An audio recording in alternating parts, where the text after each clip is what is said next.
왜 최동원 감독님의 영화들은 다른 영화들과 다르게 엄청 재미가 있을까? 이런 생각 혹시 해본 적 있어? 상업 영화가 이런 플롯을 지녀서 이런 엔딩으로 가야겠다라는 거에 이걸 진짜 최동원 감독이 잘하는 거야. 그래서 재밌어. 이거 거의 힙합이야. 오늘의 영화는 외계인 개봉 기념 전우치입니다. 외계인 봤어? 전 아직 외계인은 못 봤습니다. 보고 싶은데 너무 바빠서 지금 못 본 상태인데 외계인 어땠는지 한번. 전우치와의 세계관이 굉장히 비슷하다는 생각이 들었어. 이동진 평론가도 그렇게 말을 했는데 어쩌면 외계인 2부에 이제 세계관이 연결돼서 강동원이 나올 수도 있지 않을까 뭐 이런 재미있는 추측을 가볍게. 일단 사실 나는 한국 영화 감독 중에 제일 좋아하는 감독을 꼽으라면 박찬욱도 아니고 봉준호도 아니고 최동훈이야. 근데 왜 그러냐면 일단 기본적으로 나는 좀 상업 영화를 좀 좋아해. 영화과를 나왔지만 영화과 사람들은 대부분 이렇게 상업 영화를 그렇게 안 좋아하거든. 그래서 영화과 안에서는 때론 되게 내가 좀 이단아 같이 여겨지기도 했었는데 일단 기본적으로 재밌어야 좋잖아. 그래서 나는 재밌는 영화를 좋아하는데 최동원 감독님의 영화들은 기본적으로 끝내주게 재밌단 말이지. 막 주제가 엄청 뚜렷하거나 깊고 되게 많은 생각들을 하게 만들지 않더라도 진짜 혼을 빼놓고 봤다. 타짜 같은 거 보면은 진짜 시간 그냥 호식이 2마리 치킨처럼 순삭되잖아. 왜 최동원 감독님의 영화들은 다른 영화들과 다르게 엄청 재미가 있을까? 이런 생각 혹시 해본 적 있어? 대사를 굉장히 잘 쓰시는 것 같아요. 이역 꽤 편해. 나도 죽었어? 그거 먹고 인건비나 나오고 있어? 영화배우 몇 명이 필요한 건데 주인공 5명, 기술자는 우리 휘발령이 해줄 거고. 이 영화 쓰니까 대충 술이나 한 잔 먹고 가야겠다. 대사가 찰지게 붙는다는 거는 결국 그 캐릭터에 관객들이 기본적으로 납득이 완전 됐다는 거고, 그런 캐릭터들이 보통 여러 명이 나오잖아. 여러 명의 욕망과 목적들이 이렇게 얽히고 설키면서 하나의 단일 플롯으로 이야기가 진행되는 게 아니라 되게 여러 가지 플롯들이 이렇게 예상치 못한 것들이 계속 치고 들어오는 형식으로 영화가 진행돼. 예를 들어 여러 명의 인물들이 모여서 한국은행을 한탕 터는 이야기만 있는 게 아니야. 범죄의 재구성에는 그 한탕의 목적을 향해서 가는 것 같지만 사실은 그게 박신양의 복수극이었다라는 거가 있고, 타짜 같은 것도 도박을 가지고 하는 이야기 같지만 그 안에도 그 스승님의 원수를 갚기 위한 복수극, 그 무협지적인 설정이랄지 사랑에 관련된 멜로적인 포인트랄지 아니면 돈에 관련된 욕망이랄지 이런 것들이 다 들어가 있고, 그게 되게 수많은 인물들이 얽히고 설키고 복수하고 배신하고 이러면서 되게 긴 이야기가 펼쳐지잖아. 도둑들 같은 경우도 이제 한국 최초의 멀티캐스팅이라고 거의 불리는 영화란 말이지. 어떻게 이 배우들을 한 자리에 다 모아왔지가 처음 시작된 2012년도에 이것도 역시나 수많은 인물들의 이야기가 막 얽히고 설키는데 마지막에 가면 이것도 김윤석이 이정재를 향해서 복수를 하려고 했던 복수극이었다라는 게 또 드러난단 말이지. 암살도 독립운동을 하는 사람들에 대한 이야기인데 그 독립운동을 하는 사람들을 또 추적하는 사람이 있어. 걔네가 또 추적해. 그러니까 누군가를 추적하는 애들을 또 추적하는 애들이 막 있고 이런 게 막 있는데, 나중에 독립운동을 추적하는 애들이 마음을 바꿔먹고 같이 합세해서 탁 독립운동을 막 하게 하는 지점으로 갈 때 또 카타르시스랄지 예상치 못하게 뒤틀려지는 지점들이 분명히 있고, 상업 영화가 이런 플롯을 지녀서 이런 엔딩으로 가야겠다라는 거에 항상 한 템포 뭔가 더 있어. 그래서 재밌어. 그래서 너무 재밌고, 이런 영화적인 걸 가지고 관객들을 가지고 노는 영화들이 이렇게 되는데 알고 보니까 그 사람이 그랬던 거였고 알고 보니까 그랬던 거였고, 그러니까 한 2-3번이 반복됐는데 3-4번째 반복될 때부터 아 또 이러네 약간 이렇게 되는 지점들이 있거든. 근데 전우치는 재밌는 게 뭐냐면 속아. 아 여기서 그러겠구나라는 리듬 포인트에서 안 그러고 그 다음 포인트에서 나오고 전혀 뜬금없이 포석을 줘놓고 걷어들이고, 이걸 진짜 최동원 감독이 잘하는 것 같아. 그렇기 때문에 오늘 뭔가 장면을 보면서 얘기할 것들은 그 장면의 연출이 어떻게 이루어졌기 때문에 왜 재밌을까라는 지점들 몇 개를 우리가 보면서 얘기를 하면 좋을 것 같아. 잘 이해한 건지 모르겠네요. 오늘 우리와 함께 할 쑥라떼 위에 아이스크림 추가. 먹으면 굳이 뭐 재밌는 영화 같은 거 안 봐도 돼. 행복이 여기 행복이 있는데 굳이 뭐 영화 같은 거 보면 뭘. 자, 여러분 언제나 그렇듯 스포일러가 나올 수 있기 때문에 영화를 보고 나서 영상을 시청하시든 아니면 스포일러를 잘 참아보세요. 그렇다면 첫 장면으로부터 이제 시작을 해볼 건데, 이 영화의 첫 장면은 되게 판타지적이고 이 나레이션이 나오면서 뭐 대략적인 이 상황 설명 같은 거를 해주면서 시작하지 이 영화의 컨셉을 어느 정도 좀 이렇게 함축해서 설명하는 느낌이 있는 것 같고 내가 생각할 때 사실 이 오프닝을 보면 약간 어떤 느낌이 드냐면 살짝 애들이 보는 용인가? 조금 유치할 수도 있지 않을까라는 생각을 할 수도 있을 것 같아. 그래서 이 씬 바로 다음에 붙는 씬이 이게 그렇게 유치한 영화만은 아닐 거라는 것을 말해주는 씬이 그 다음에 붙거든. 요괴를 잡는다 스님이 좋아요. 근데 어제는 왜 다 같이 운동하다가 그냥 들어가셨어요? 그러니까 이제 앞에 설명한 게 정신병이 있는 환자를 진료하고 있는 의사와 환자의 이 상황인 것처럼 보여주면서 판타지적인 설정과 그 판타지적인 설정을 다시 현실적으로 바라보고 있는 것 같은 느낌으로 공존을 시키면서 붙이는 거지. 그러면서 현실에서부터 우리가 판타지를 하나씩 납득할 수 있게끔 서서히 접해 들어가는 거야. 이거는 사실은 최동원 감독님이 본인이 직접 시나리오를 쓰는 사람이기 때문에 또 가능한 것도 있는 거지. 근데 이제 이 장면부터 이제 진행되는 연출을 보면 이제 최동원 감독님의 영화를 조금 우리가 더 속도감 있게 느낄 수밖에 없는 지점들을 알 수가 있는데 대사의 속도를 봐봐. 50대는 3분의 1이 무리하게 운동하다가 죽어. 그것도 모르고 죽어라고 한강을 뛰어 아침 저녁으로. 그 의사니까 그래 생각 안 할 거야. 재밌었겠네요 신선일 때. 아 일대가 아니라 이게 신선이야. 재미가 아니라 의무고 무리라고 다른 거. 빨라 일단 빠르지. 빠르고 영상이 쉼없이 움직이거든. 트랙으로 오면서 움직이고 있고 의사가 말하는 거 짧게 보여주고 트랙이 가고 있는데 이 돌핀 모양의 추가 움직이고 있고 뒤에서 가습기가 나오고 있고 그러니까 이 영상 자체가 고정되어 있는 것이 아니라는 것을 보통의 영화들은 의사, 환자 이렇게 앉아가지고 대화 이렇게 주는데 그게 아니라 저 아저씨는 저쪽 보면서 얘기하고 있다가 돌아서 또 움직이고 이렇게 계속 무빙을 주는 거거든. 그러면서 대사 속도 자체도 빠르고 이런 게 뭔가 최동원 감독 영화의 리듬감을 만들어준다 이렇게 볼 수 있을 것 같아요. 그리고 이제 뭔가 이것도 역시나 최동원 감독님이 본인이 시나리오를 직접 쓰는데 연출까지 하는 사람이기 때문에 이것이 합쳐져서 줄 수 있는 건데 이 전우치의 대부분의 장면들은 어떻게 진행이 되냐면 아주 친절하게 설명해주지는 않는 형태로 진행이 돼. 뭐라고? 그게 어떻게 된 거라고? 하고 있다가 중간 되면 그걸 하고 있는 거구나. 뭔가 이렇게 인식이 되는 거지. 지금은 뭐 도사가 요괴를 잡고 뭐 요 정도 설정만 우리가 알고 있는 상태에서 전우치를 처음 소개해주는 장면이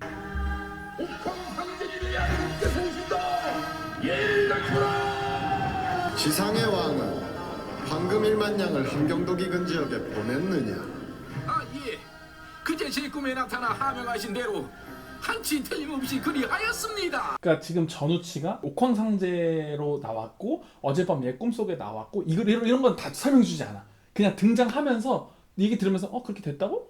그렇게 된 거구나. 그러니까 약간 이 장면을 우리가 받아들이면서 동시에 그 전 정보들을 받아들일 수 있게끔 정보가 약간 합쳐져 있는 거지. 그래서 이제 최동원 감독님의 영화를 볼 때는 항상 계속 생각을 하면서 봐야 돼. 이게 어떻게 된 거라? 이게 그렇게 된 거구나.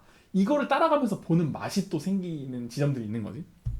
7배, 70배, 700배로 갚아줄 것이다. 왕가의 보물을 보자시기에 그건 역시 준비했습니다. 지상의 왕이 보기보다 아주 똘똘하구나. 예. 헌데 궁녀들은 어디에? 궁녀들은 어찌하여 그러시는지. 대사가 멈추지 않지. 속도도 빠르고. 그러니까 이게 계속 리듬은 계속 있는 거고. 넌 하루에 대변은 몇 번이나 누느냐? 네, 아렵게 황송하고. 황송은 무슨 괜찮다 말해라. 예, 3일에 한 번 눕니다. 넌 하루에 3번이나 눕니다.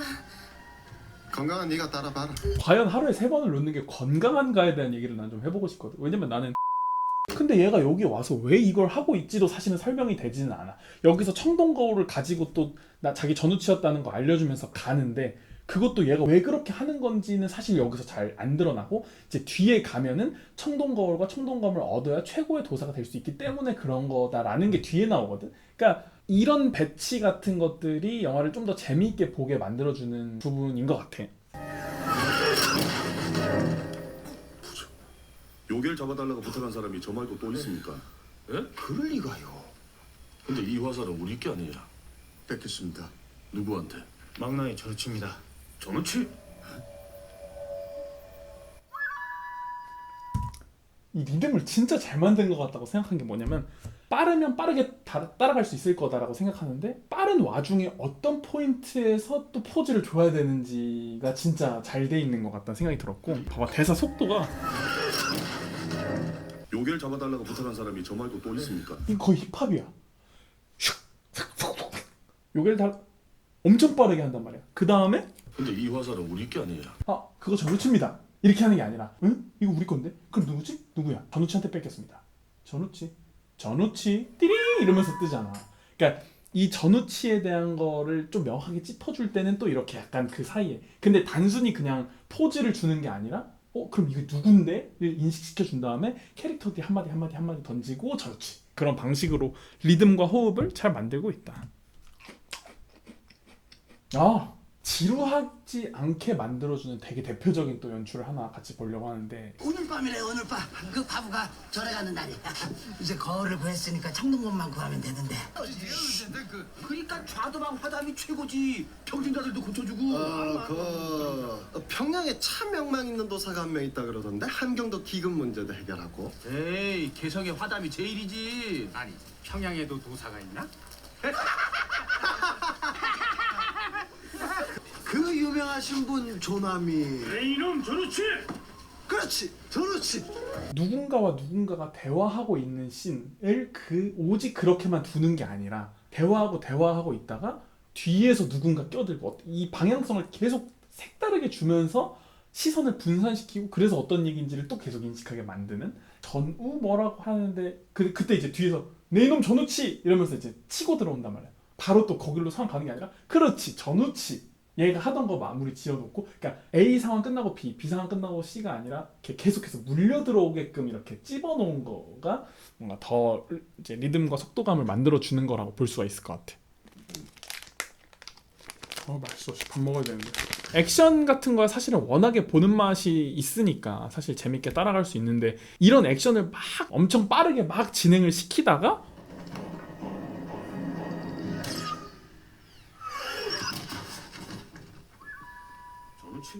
전우치? 앞에서 타이틀에 나왔던 부분을 어떤 부분에서 다시 한번 반복시켜주면서 이 부분이야 라고 말하는 게 아니라 액션을 막 치고받고 하다가 갑자기 그 상황이 훅 들어와 있어. 그러니까 이제 관객들이 이쯤 되면 반복이 나오네, 이 반복이네가 아니라 그러니까 약간 내일쯤 되면은 정말 뽀뽀하겠지 라고 생각하기 전에 갑자기 뽀뽀받은 느낌인 거지. 항상 좀 관객들보다 앞서서 계속 뭔가 이렇게 뿌려주는 듯한 느낌이 있다. 재밌다 영화가. 재밌어. 그러니까 이게 영화가 2시간 14분인가 그렇거든. 그 기간 동안 언제 끝나지? 처진다 라는 느낌이 최동 감독님의 영화는 없어. 계속 들어와. 전우치 한번 죽어. 근데 사실은 관객들이 죽었다고 생각 안 하지. 근데 이제 그냥 깨어나는데, 깨어나고 나서 보통의 영화들은 비장한 그 전우치의 얼굴 이런 걸 한번 딱 보여준단 말이지. 그게 약간 되게 장르의 어떤 관습 같은 건데,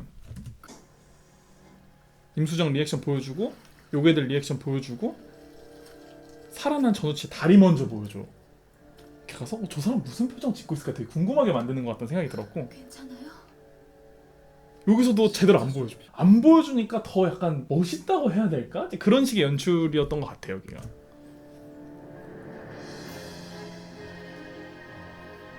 아직도 안 보여줬어 얼굴 제대로.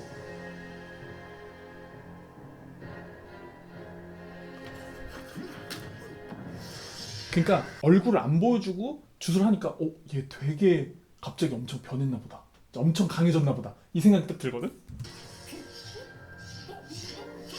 봐봐 그러잖아 약간.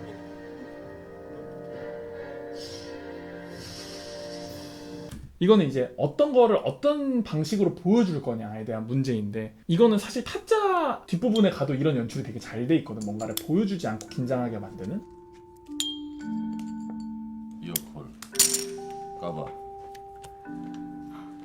일곱 끝. 까보.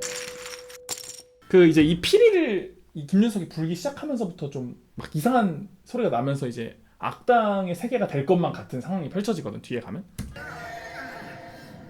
자, 피리를 불고 있어. 그래서 막 괴로운 거야.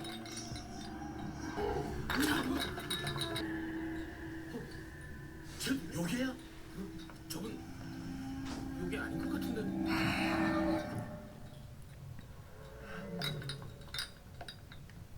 근데 갑자기 소리가 먼저 멈추고 호리병이 막 튀던 게 멈추는 걸 먼저 보여줘. 왜 소리가 멈췄지? 이 생각을. 왜냐면 아기가 아니라 김윤석은 공격을 안 받았잖아. 근데 왜 그렇게 됐지? 뭔가 이상하게 된 것 같은 표정. 그리고 김윤석 피를 딱 내려. 무슨 일이 있는 거지? 강동원도 구경 왔어. 무슨 일이야? 구경 오고 옆을 딱 보면 찔려 있다. 이걸 임수정이 찔렀다. 이렇게 뭔가 상황의 결과값을 먼저 보여주고 원인을 나중에 보여주는 방식으로 구성을 하는, 이거는 이제 이야기 자체를 서사순으로 쓴 거지만 그 안에서의 상황을 보여주는 거를 뒤엎으면서 재미를 만들어내는 방식인데, 이거에 대한 게 또 하게 되는 게 앞에서 그 막 할머니가 잠깐 얻었다가 오랜 시간을 기다리고 아이고 옆구리에 복사꽃이 막 이렇게 하면서 옆구리에 복사꽃이 뭐야? 이렇게 얘기했다가 관객들이 그걸 까먹게 만들고 뒤에 가서 이 상황을 딱 보여줬을 때 관객들이 옆구리에 복사꽃이 이거였구나 라고, 또 그러니까 이게 예측하지 못한 것들을 깔아놓고 걷어들이는 방식이 여느 영화와 다르게 되게 본격적이지가 않아.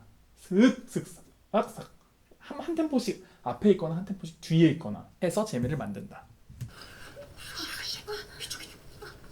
엄청 깊거나 디테일한 의미를 가지고 있지 않더라도 영화를 재미있게 보게끔 하기 위한 빌드업들이 영화 안에 곳곳에 엄청나게 많이 있단 말이지. 그러니까 이런 것들을 보면서, 그리고 이런 것들을 생각하면서 영화를 즐기면 과연 이런 오락 영화들도 예술 영화보다 뒤떨어지고 그거에 못 미치는 것인가 라는 측면에서 봤을 때 전혀 그렇지가 않고, 이런 것도 만들기가 되게 어렵고 깊은 시간과 생각을 하게 만드는 부분들이 있고, 그렇기 때문에 또 어떤 예술의 일종으로 우리가 바라볼 수도 있는 것이 아닐까라는 생각들을 하게 된다라는 것입니다. 컨텐츠 전우치 오늘은 여기까지 진행하고 다음에 더 유익한 영화로 찾아오도록 하겠습니다. 도사는 바람을 다스리고 마른 하늘에 비를 내리고. 알아서 잘 편집하세요.